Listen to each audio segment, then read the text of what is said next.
Hello, I'm George Seabrook. I'm running for VP Welfare in the SUSU elections.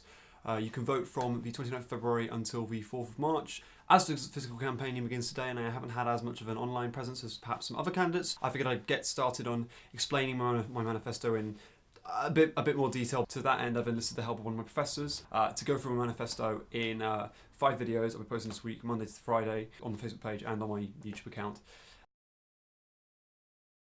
Now, let's go. This is the thing. The first heading is student well-being. The first thing he's mentioned is expand and improve the time to talk campaign for mental health. Now, the elephant in the room needs to become admissible. That is true. Did you know we had a big plastic elephant of sorts floating around in the library?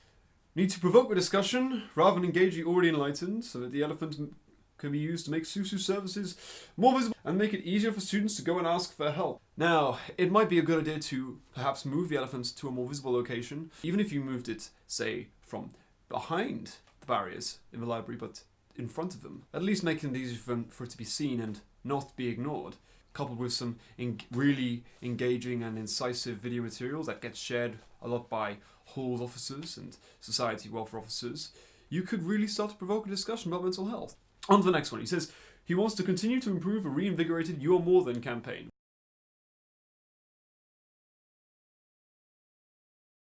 He says team up with VP student communities to improve and increase the events for postgrads. Aha, I like collaboration. As I recall, there were 30-odd postgrads who turned up for the Postgrad Power Tea session at the Knock, which is a satellite campus. For 30 postgrads to turn up to that one event at a satellite campus, that seems like it's doing some good work. This reinvigorated campaign does not need reinventing, it needs strengthening and to continue growing.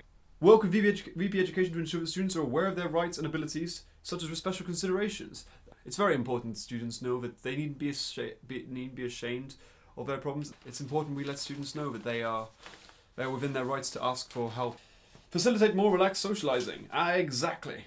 This is exactly the point of the petting zoo. You see, the petting zoo, whilst it may seem frivolous and kind of, well, silly, it works because it's informal and allows students to socialize, which for those of us who are extroverts but maybe we're shy or suffer from anxiety or depression, not seeing another human being can be really, really hard.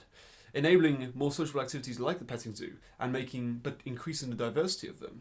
Now that would be really something. Sleep. He has an original idea.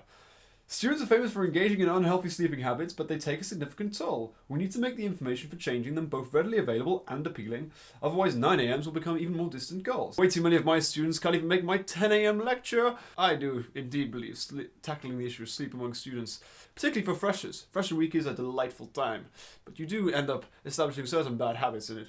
Yes. Oh, our boy has mentioned sexual harassment and consent. Complex, occasionally awkward conversations, but we need to have them. Change will come slowly for some, but we can only get there if we provoke it with bold statements and movements. Now there's that provoking he mentions again. He's clearly got a bit of fire in the belly, but does that mean an idea? I don't think so. But I do have an idea that he could have mentioned. This book here was brought to my attention. It's a tiny little paperback young adult thing, frivolous really.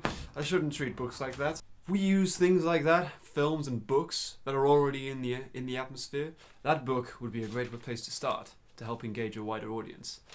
Well, it appears this manifesto is off to a good start.